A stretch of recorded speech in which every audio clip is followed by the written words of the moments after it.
खारगे जी, Sharad Pawar ji, Uddhav Thackeray ji, Stalin जी, चंपाई सोरेन जी, कल्पना सोरेन जी, तेजस्वी यादव जी, फरूक अब्दुल्ला जी, प्रकाश अंबेडकर जी, महबूबा मुफ्ती जी, दीपंकर भट्टाचार्य जी, सैयद सादिक अली शेहब दंगल जी, stage पे India alliance के वरिष्ठ नेता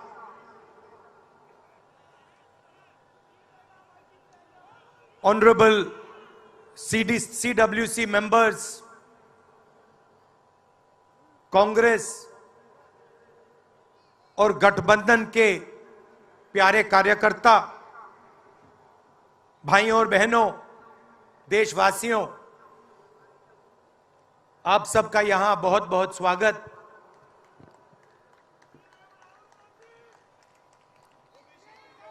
पिछले साल कन्याकुमारी से कश्मीर तक हमने यात्रा की।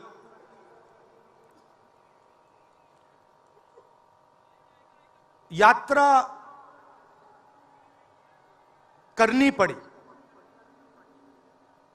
अगर मैं अपने आप से पूछता 2004 में, 2010 में, 2014 में कि मुझे 4000 किलोमीटर कन्याकुमारी से कश्मीर चलना पड़ेगा, मैं ऐसी बात सोच भी नहीं सकता था।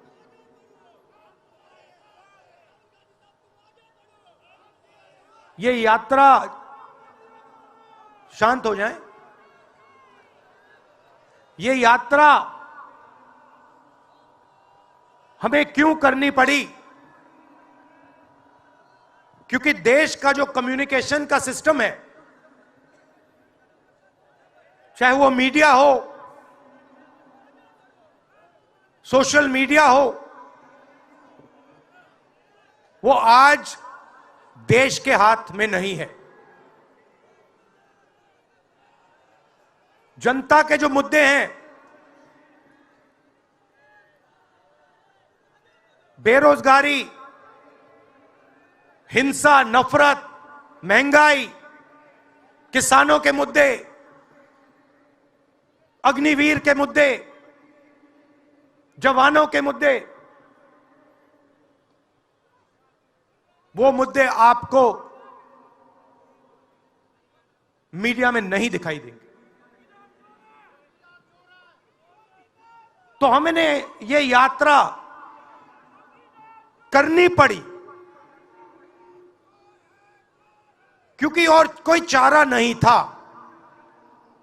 देश के ध्यान को पकड़ने के लिए विपक्ष को 4000 किलोमीटर, और सिर्फ राहुल गांधी नहीं चला, यह गलतफहमी में मत रहिए कि ये राहुल गांधी चला है। सब पार्टियों के, सब विपक्ष के पार्टियों के लोग चले, सब नेता आए, हिंदुस्तान का पूरा विपक्ष इन यात्राओं में शामिल हुआ। शरद पवार जी आए, उद्धव जी आए, तेजस्वी आए।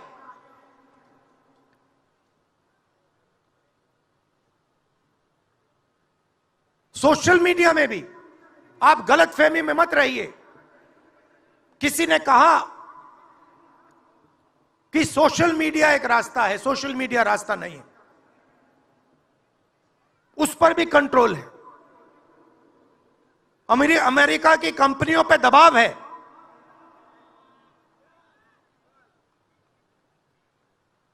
तो काफी डिस्कशन होता है कि हम बीजेपी से लड़ रहे हैं।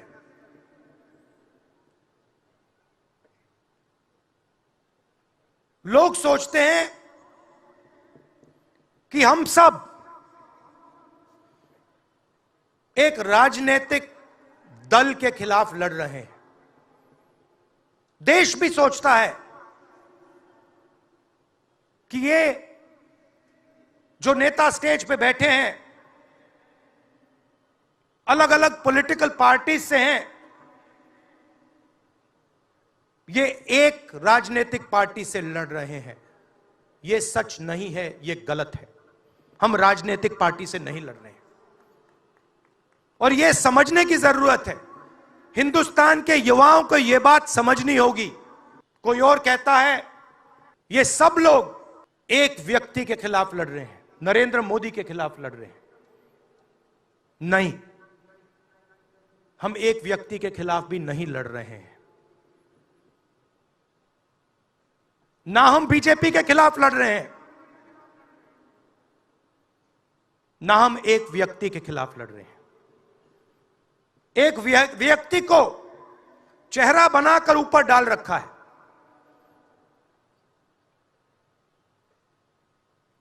हिंदू धर्म में शक्ति शब्द होता है। हम शक्ति से लड़ रहे हैं, एक शक्ति से लड़ रहे हैं। अब सवाल उठता है वो शक्ति क्या है? जैसे किसी ने यहां कहा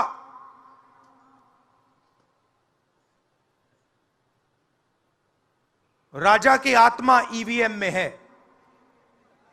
सही है, सही है। राजा की आत्मा ईवीएम में है।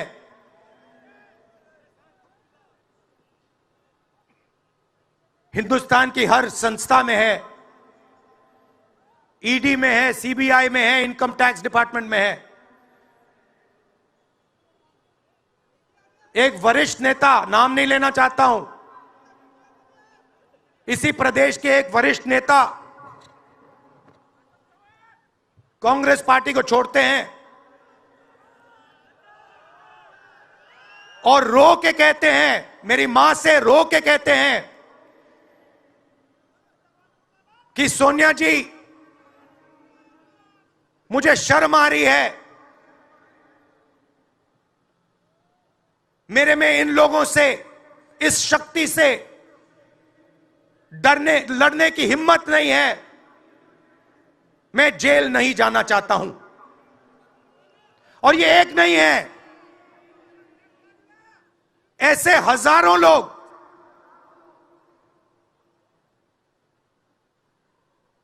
डराए गए हैं। क्या आप सोचते हो शिवसेना के लोग, एनसी के लोग ऐसे ही चले गए?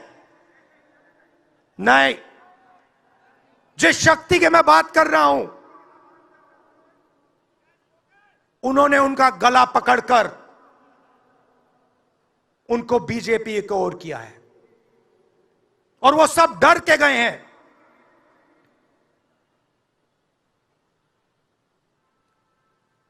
4000 किलोमीटर चला, उसके बाद 6000 किलोमीटर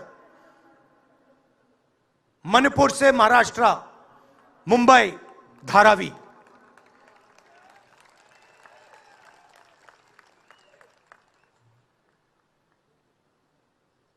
क्या मैंने देखा, क्या सुना, मैं आपको समझा नहीं सकता, शब्दों में नहीं बता सकता मैं आपको। बोल रहा हूं तो बात याद आई, मेरे पास एक युवा आता है, जीप पर कूदता है, सिक्योरिटी वाले उसको मारते हैं, दबाकर मारते हैं, तब भी वो आता है, हाथ पकड़ता है, आंख में आंसू, मुझे कहता है राहुल जी मैंने 3 साल हर रोज सुबह रनिंग की, पुलअप्स की, पुशअप की, दंड बैठक, सब कुछ मैंने किया। मेरे दिल में देशभक्ति थी, मैं चाहता था कि मैं लद्दाख में जाकर, ठंड में जाकर, ठंड में कांपूं, देश के दुश्मनों के सामने कांपूं, और एक दिन अगर मौका बने तो उनकी गोली भी खाऊं।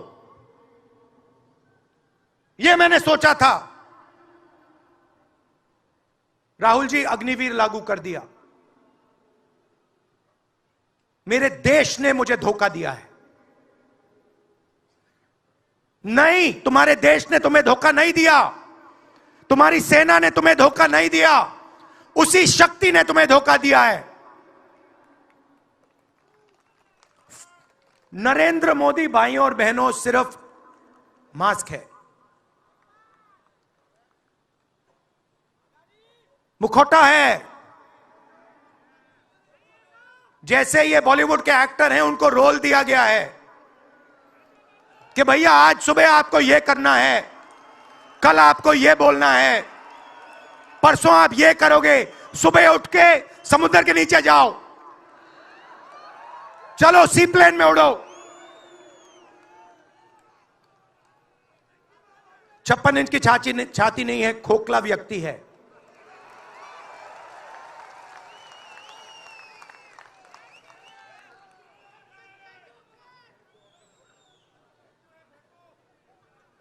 धारावी को देखिए आप। मुझसे पूछा गया कि ये जो यात्रा होगी कहां से कहां होगी। मैंने सोचा, एक बात क्लियर थी, मणिपुर से शुरू होगी। क्यों? वहां पे इसी शक्ति ने सिविल वॉर का माहौल बना रखा है। भाई भाई को मार रहा है, गोली मार रहे हैं, तो शुरुआत तो वहां से होगी। और फिर मैंने सोचा, अगर हिंदुस्तान को नया विजन देना है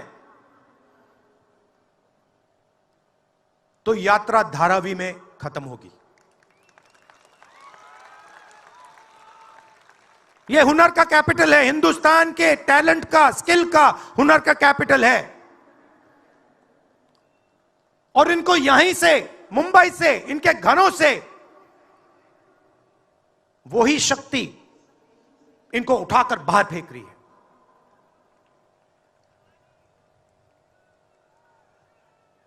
एक साथ मिलकर वही शक्ति इन लोगों की जिंदगी बर्बाद करने में लगी हुई है। मैं आपको इस स्टेज से बता रहा हूं, चाइना में एक शहर है, उसका नाम शेंजन है। सच्चा मुकाबला उस शहर से है जो आपको मीडिया में कभी कोई नहीं बताएगा। धारावी शेंजन का मुकाबला कर सकता है। बैंक के दरवाजे इन बच्चों के लिए खोलो, इन बच्चों को सरकार की मदद करो, और फिर देखो ये शेंजन का क्या करते हैं। उठा के परे कर देंगे शेंजन को ये लोग। Made in Mumbai, made in Dharavi, made in China को उड़ा के हटा देगा, परे कर देगा। मगर नहीं, 22 लोग हैं यहां पे, 22 लोगों के पास उतना ही धन है जितना हिंदुस्तान के 70 करोड़ लोगों के पास है।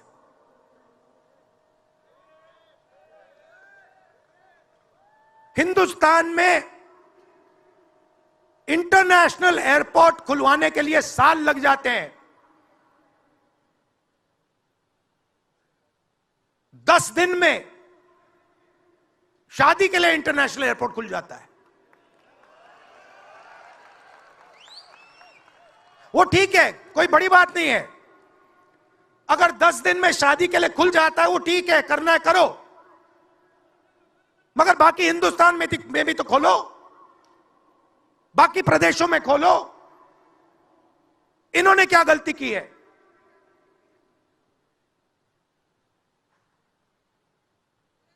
50% हिंदुस्तान की आबादी पिछड़े वर्ग की है,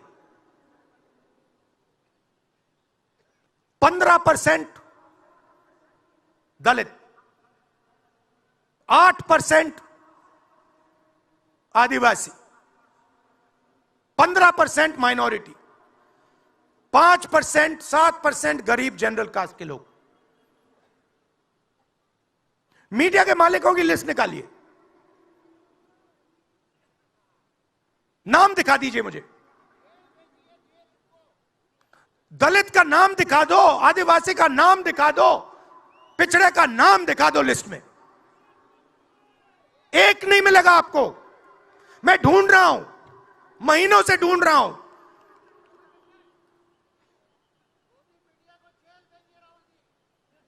इनकी गलती नहीं है बेचारों की। जैसे मोदी जी मुखौटे हैं, जैसे उनका रिमोट कंट्रोल इनका भी है।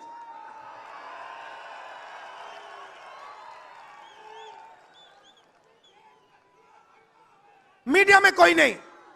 हिंदुस्तान की सबसे 200 बड़ी कंपनियों की लिस्ट निकालिए, मालिकों की लिस्ट निकालिए। गरीब जनरल कास्ट का व्यक्ति का नाम बता दो मुझे, दलित का, पिछड़े का, किसी भी गरीब व्यक्ति का नाम बता दो, किसी भी पिछड़े का नाम बता दो 200 कंपनियों के मालिक की लिस्ट में। नहीं मिलेगा। 90 अफसर इस देश को चलाते हैं। मैंने सिस्टम अंदर से देखा है, मैं समझता हूं सिस्टम को, इसलिए मोदी जी मुझसे डरते हैं। सब कुछ देखा है मैंने, सब समझता हूं।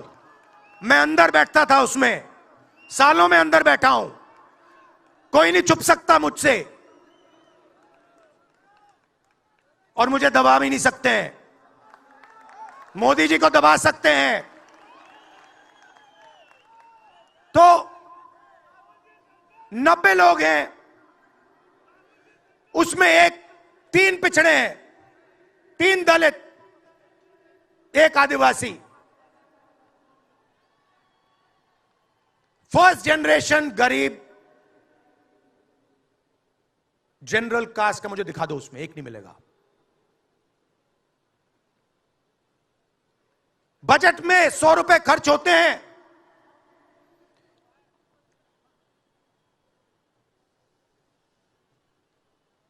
पिछड़े, दलित, आदिवासी सबको मिला दो, 6 रुपए का निर्णय लेते हैं। पॉलिसी कहां बनती है? पॉलिसी ये 90 लोग बनाते हैं, उसमें 200-300 और जोड़ दो।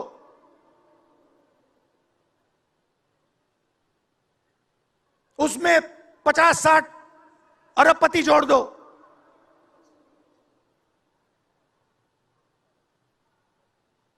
यह है सच्ची शक्ति जो हिंदुस्तान को चला रहा है। और इससे आप कोई नहीं बचेगा, आप में से कोई नहीं बचने वाला। यहां किसी ने ईवीएम की बात की, मैं आपको बता रहा हूं, ईवीएम के बिना नरेंद्र मोदी चुनाव नहीं जीत सकता है। इलेक्शन कमीशन से हमने कहा कि एक काम कीजिए, विपक्ष की पार्टी को ये मशीनें दिखा दीजिए, खोल के हमें दिखा दीजिए ये कैसे चलती हैं, हमारे एक्सपर्ट्स को दिखा दीजिए। इलेक्शन कमीशन नहीं दिखाता। फिर हमने कहा देखिए, इसमें से कागज निकलता है, वोट मशीन में नहीं है, वोट कागज में है। ठीक है, आप मशीन चलाइए, मगर कागज की भी गिनती कर दीजिए। इलेक्शन कमीशन कहता है नहीं, कागज की गिनती नहीं होगी। क्यों नहीं होगी? कैसे नहीं होगी? सिस्टम नहीं चाहता कि ईवीएम की गिनती हो जाए। क्यों? क्योंकि यह सिस्टम आपके धन को चोरी करने का सिस्टम है। यह आप लोग जीएसटी देते हो, उतनी ही जीएसटी देते हो जितना अदानी देता है। 18% शर्ट पे देते हो, उतनी वो देता है। उसकी आमदनी लाखों करोड़ रुपए, आपकी 50,000 रुपए। और फिर देखो पैसा कहां जाता है। कोई भी स्कीम देख लो, फसल बीमा योजना देखो, 35,000 करोड़ रुपए 16 कंपनियों को जाता है। उसमें आपको एक दलित नहीं मिलेगा, एक पिछड़ा नहीं मिलेगा, एक गरीब नहीं मिलेगा। कानून ये 90 लोग बनाते हैं। पैसा जाता है 16 कंपनियों में। और जब हमारे किसान कहते हैं ओला गिर गया, बारिश हो गई, बर्बाद हो गए, वो कहते हैं भैया नहीं, तुम्हें मुआवजा नहीं मिलेगा, ये तुम्हारा है ही नहीं, तुम्हें कैसे मिलेगा, मर जाओ जाके। नरेंद्र मोदी जी का काम आपके ध्यान को भटकाने का है।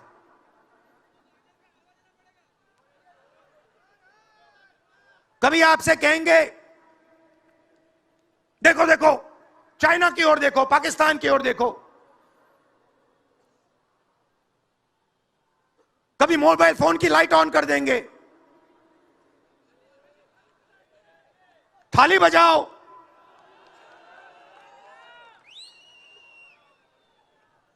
कभी कहेंगे देखो मेरा अपमान कर दिया, जैसे अभी किसी ने उनकी पत्नी के बारे में बोला, अब कहेंगे देखो मेरा अपमान कर दिया, ध्यान भटकाने के लिए। अब देखना होगा।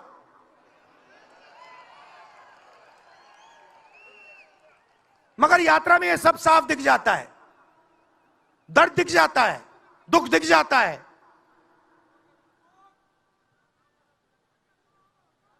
चालीस साल से सबसे ज्यादा बेरोजगारी हिंदुस्तान में आज है।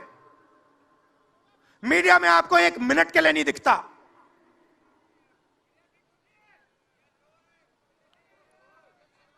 मोबाइल फोन आप देखते हो, चाइना का मोबाइल फोन, शर्ट खरीदते हो, चाइना की शर्ट, जूते खरीदते हो, चाइना के जूते।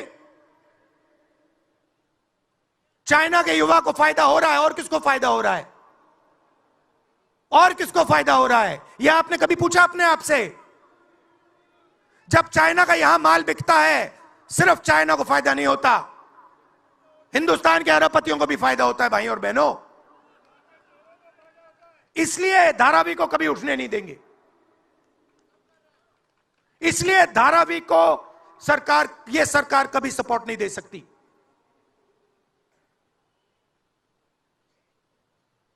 पूरा सिस्टम कंट्रोल में है।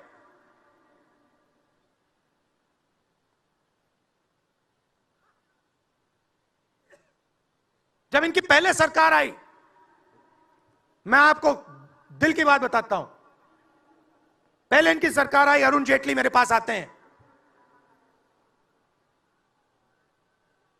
कमरे में बैठते हैं और मुझे कहते हैं राहुल, ये जो लैंड एक्विजिशन का मामला है,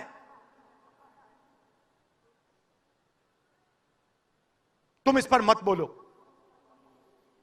क्यों नहीं बोलूं? जनता का मामला है। अगर बोलोगे तो तुम्हारे ऊपर हम केस लगाएंगे। लगाओ केस, मुझे कोई फर्क नहीं पड़ता। क्या कर लोगे मेरा? ईडी वाले आए, 50 घंटे बैठा दिया।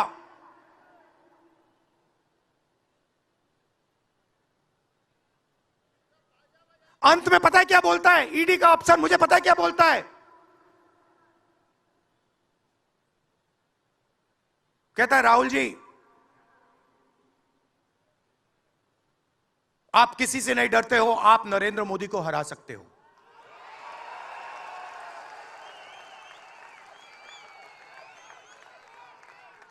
ईडी का अफसर बोलता है मुझे।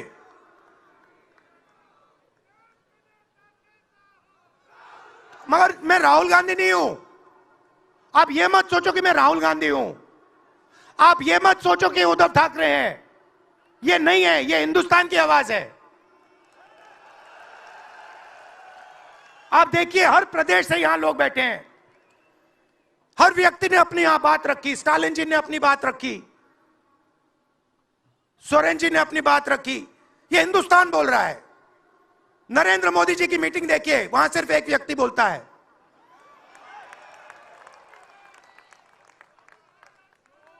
गडकरी जी परे हो जाते हैं, माला के बाहर निकाल देते हैं उनको।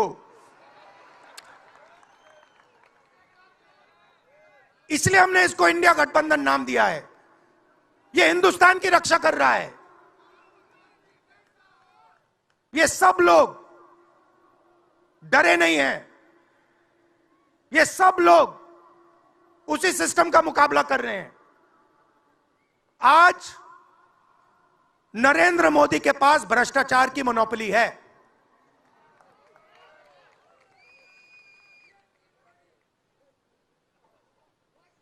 इलेक्टोरल बॉन्ड्स का सिस्टम निकाला। मैं आपको समझाता हूं। यहां पे जो छोटे छोटे सड़कों पे ना एक्सटॉर्शन चलता है, हफ्तेबाजी चलती है ना, वो नेशनल लेवल पे कर रहे हैं ये लोग। मैं बता देता हूं, 4 तरीके की हो रही है।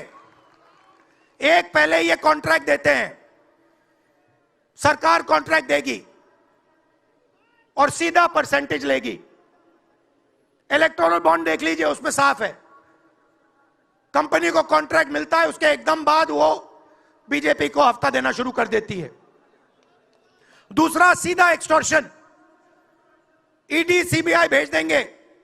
जैसे यहां पे मुंबई का एयरपोर्ट इनको चाहिए था, ईडी सीबीआई भेजी,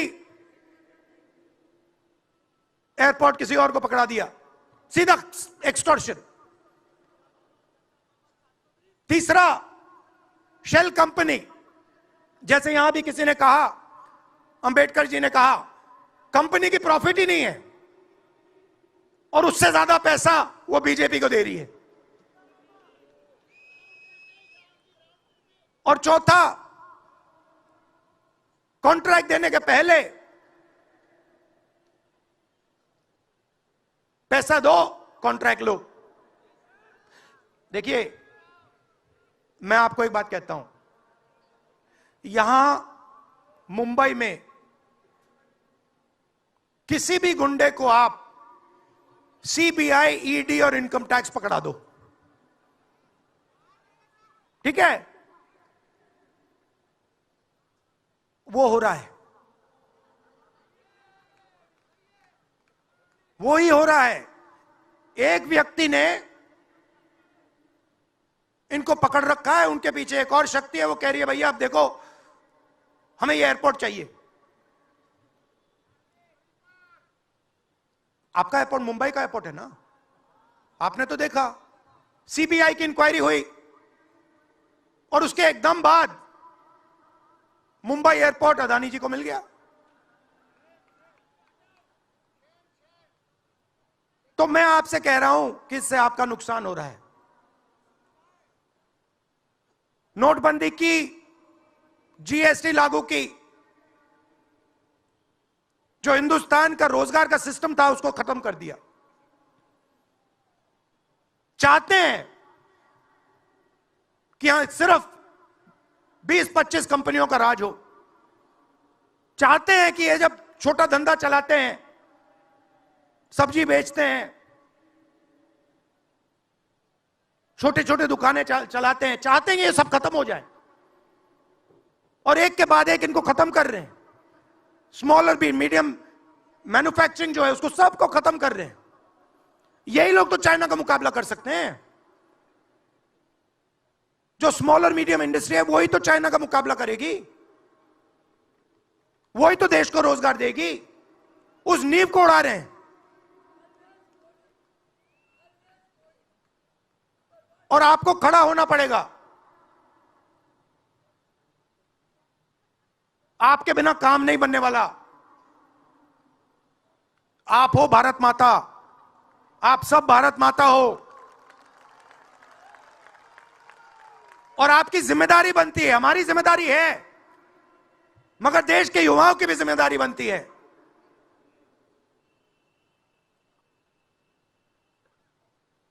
पूरा देश अग्निवीर के खिलाफ है। मैं 4000 किलोमीटर चला, एक युवा ने मुझे नहीं कहा कि अग्निवीर अच्छा लगता है। वो जो रो रहा था मुझे कहता है, राहुल जी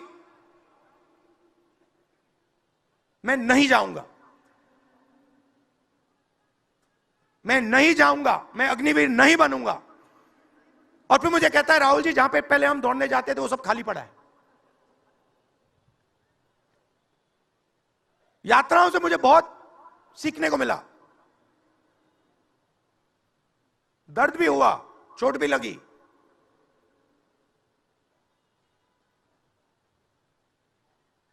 मगर जो प्यार मिला,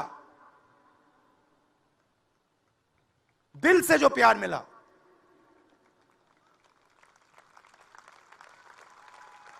वो उसका कोई मुकाबला ही नहीं है। मैं बता ही नहीं, समझा नहीं सकता आपको। और जो भी आप मुझसे करवाना चाहो, जहां भी आप मुझे बुलाना चाहो, मैं आपके लिए और इस देश के लिए हाजिर हूं। यह नफरत का देश नहीं है, यह मोहब्बत का देश है। नफरत जानबूझ के फैलाई जा रही है। नफरत इसलिए फैलाई जा रही है कि आप अपना ध्यान इधर उधर करो और आपके जेब में से आपका पैसा लूटा जाए, छीना जाए।